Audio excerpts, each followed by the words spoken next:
اعوذ باللہ من الشیطان الرجیم بسم اللہ الرحمن الرحیم۔ معزز ناظرین السلام علیکم۔ آج ہم آپ کو حضرت محمد رسول اللہ صلی اللہ علیہ وسلم کی ولادت پر چند معلومات دینے جا رہے ہیں اور کس طرح دونوں جہانوں کو ان کی ولادت پر فیض حاصل ہوا۔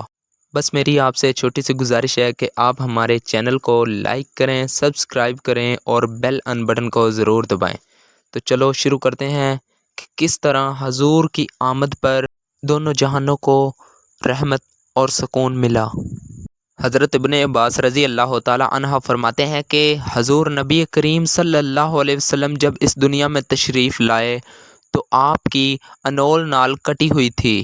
انول نال کو بچے پیدا ہونے کے بعد دائیا کاٹتی ہیں۔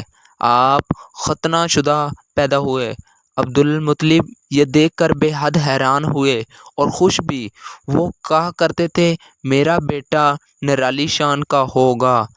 آپ کی پیدائش سے پہلے مکہ کے لوگ خشک سالی اور قحط کا شکار تھے، لیکن جوں ہی آپ کے دنیا میں تشریف لانے کا وقت قریب آیا، بارشیں شروع ہو گئی، خشک سالی دور ہو گئی، درخت ہرے بھرے ہو گئے اور پھلوں سے لد گئے، زمین پر سبزہ ہی سبزہ نظر آنے لگا۔ پیدائش کے وقت آپ اپنے ہاتھوں پر جھکے ہوئے تھے، سر آسمان کی طرف تھا۔ ایک روایت کے الفاظ یہ ہیں کہ گھٹنوں کے بل جھکے ہوئے تھے، مطلب یہ ہے کہ سجدے کی سی حالت میں تھے۔ آپ کی مٹھی بند تھی اور انگلی اٹھی ہوئی تھی، جیسا کہ ہم نماز میں اٹھاتے ہیں۔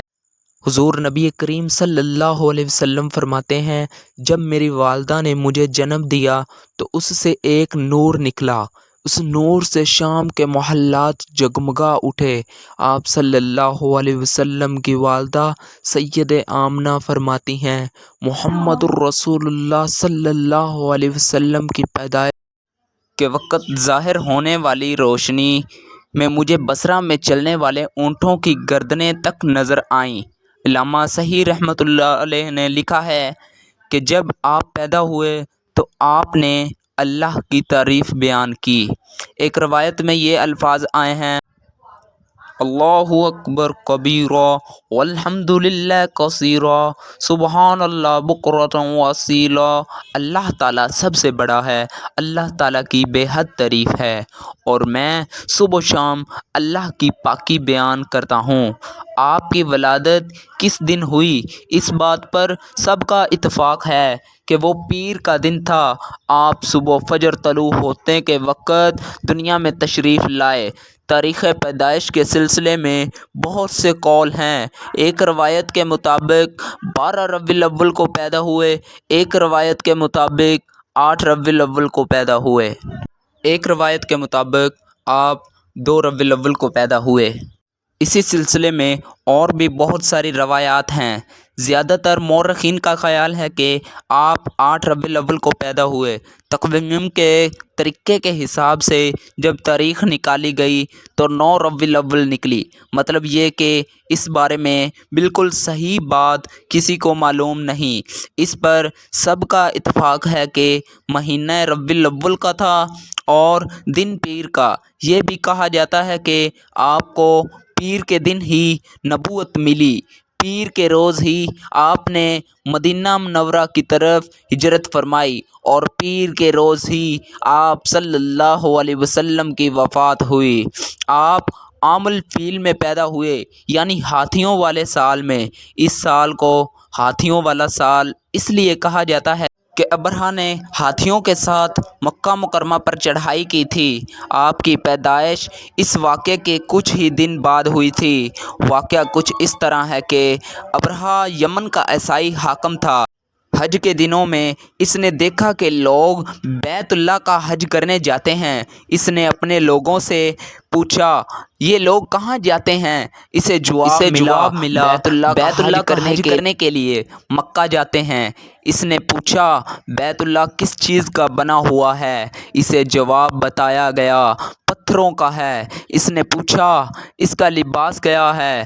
بتایا گیا ہمارے ہاں سے جو دھاری دار کپڑا جاتا ہے اس سے اس کی پوشاک تیار ہوتی ہے۔ ابرہہ عیسائی تھا۔ ساری بات سن کر اس نے کہا مسیح کی قسم میں تم لوگوں کے لیے اس سے اچھا گھر تعمیر کروں گا۔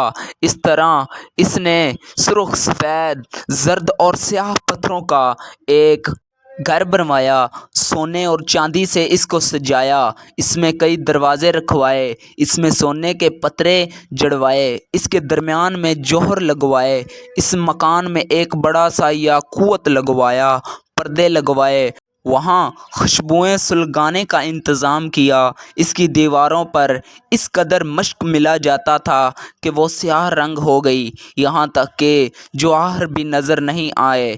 پھر لوگوں نے کہا اب تمہیں بیت اللہ کا حج کرنے کے لیے مکہ جانے کی ضرورت نہیں رہی، میں نے یہیں تمہارے لیے بیت اللہ بنوا دیا ہے، لہٰذا اب تم اس کا طواف کرو۔ اس طرح کچھ قبائل کئی سال تک اس کا طواف کرتے رہے، اس میں اعتکاف کرتے رہے، حج والے مناسک بھی یہیں ادا کرتے رہے۔ عرب کے ایک شخص نفیل خمشی سے یہ بات برداشت نہ ہو سکی، وہ اس مصنوعی خانہ کعبہ کے خلاف دل ہی دل میں کھڑکھڑا رہا۔ آج اس نے دل میں ٹھان لی کہ وہ ابرہہ کی اس عمارت کو گندہ کر کر چھوڑے گا۔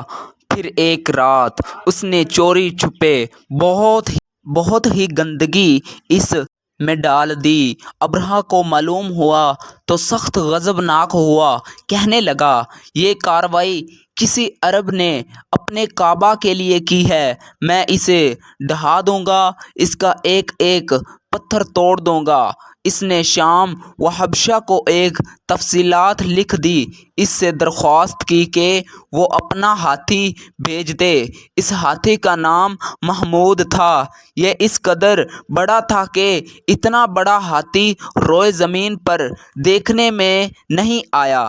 جب ہاتھی اس کے پاس پہنچ گیا تو وہ اپنی فوج لے کر نکلا اور مکہ کا رخ کیا۔ یہ لشکر جب مکہ کے کرب و جوار میں پہنچا تو ابرہہ نے فوج کو حکم دیا کہ ان لوگوں کے جانور لوٹ لیے جائیں۔ اس کے حکم پر فوجوں نے جانور پکڑ لیے، ان میں عبد المطلب کے اونٹ بھی تھے۔ نفیل بھی اس لشکر میں ابرہہ کے ساتھ موجود تھا اور یہ عبد المطلب کا دوست تھا۔ عبد المطلب اس سے ملے، اونٹوں کے سلسلے میں بات کی۔ نفیل نے ابرہہ سے کہا قریش کا سردار عبد المطلب ملنا چاہتا ہے، یہ شخص تمام عرب کا سردار ہے، شرف اور بزرگی اسے حاصل ہے، لوگوں میں اس کا بہت بڑا اثر ہے، لوگوں کو اچھے اچھے گھوڑے دیتا ہے، انہیں عطیات دیتا ہے، کھانا کھلاتا ہے۔ یہ گویا عبد المطلب کا تعارف تھا۔ ابرہہ نے انہیں ملاقات کے لیے بلا لیا۔ ابرہہ نے ان سے پوچھا بتائیے آپ کیا چاہتے ہیں؟ انہوں نے جواب دیا میں چاہتا ہوں میرے اونٹ مجھے واپس مل جائیں۔ ان کی بات سن کر ابرہہ بہت حیران ہوا۔ اس نے کہا مجھے تو بتایا گیا تھا کہ آپ عرب کے سردار ہیں، بہت عزت اور بزرگی کے مالک ہیں، لیکن لگتا ہے مجھ سے غلط بیانی کی گئی ہے، کیونکہ میرا خیال تھا آپ مجھ سے بیت اللہ کے بارے میں بات کریں گے جس کو میں گرانے آیا ہوں اور جس کے ساتھ آپ سب کی عزت وابستہ ہے، لیکن آپ نے تو سرے سے اس کی بات ہی نہیں کی اور اپنے اونٹوں کا رونا لے کر بیٹھ گئے۔ یہ کیا بات ہوئی؟ اس کی بات سن کر عبد المطلب بولے آپ میرے اونٹ مجھے واپس دیں، بیت اللہ کے ساتھ جو چاہیں کریں، اس لیے کہ اس گھر کا ایک پروردگار ہے، وہ خود ہی اس کی حفاظت کرے گا، مجھے اس کے لیے فکر مند ہونے کی ضرورت نہیں۔ ان کی بات سن کر ابرہہ نے حکم دیا ان کے اونٹ واپس دے دیے جائیں۔ جب انہیں ان کے اونٹ واپس مل گئے تو انہوں نے ان کے سموں پر چمڑے جڑا دیے، ان پر نشان لگا دیے، انہیں قربانی کے لیے وقف کر کے حرم میں چھوڑ دیا تاکہ پھر کوئی انہیں پکڑ لے تو حرم کا پروردگار اس پر غضبناک ہو۔ پھر عبد المطلب حرم پہاڑ پر چڑھ گئے۔ ان کے ساتھ ان کے کچھ دوست تھے۔ انہوں نے اللہ سے درخواست کی، اے اللہ، انسان اپنے سامان کی حفاظت کرتا ہے، تو اپنے سامان کی حفاظت کر۔ ادھر سے ابرہہ اپنا لشکر لے کر آگے بڑھا۔ وہ خود ہاتھی پر سوار لشکر کے درمیان موجود تھا۔ ایسے میں اس کے ہاتھی نے آگے بڑھنے سے انکار کر دیا۔ وہ زمین پر بیٹھ گیا۔ ہاتھی بانوں نے اسے اٹھانے کی کوشش کی لیکن وہ نہ اٹھا۔ انہوں نے اس کے سر پر ضربیں لگائیں، آنکس چبھوئے، مگر وہ کھڑا نہ ہوا۔ کچھ سوچ کر انہوں نے اس کا رخ یمن کی طرف کیا تو وہ فوراً اس طرف چلنے لگا۔ اس کا رخ پھر مکہ کی طرف کیا گیا تو پھر رک گیا۔ ہاتھی بانوں نے یہ تجربہ بار بار کیا۔ آخر ابرہہ نے حکم دیا ہاتھی کو شراب پلائی جائے تاکہ نشے میں اسے کچھ ہوش نہ رہ جائے اور ہم اسے مکہ کی طرف آگے بڑھا سکیں۔ چنانچہ اسے شراب پلائی گئی لیکن اس پر اس کا بھی اثر نہ ہوا۔ اگر ویڈیو اچھی لگی ہو تو لائک اور سبسکرائب ضرور کیجیے۔ اللہ حافظ۔ آئندہ نئی ویڈیو کے ساتھ ملیں گے۔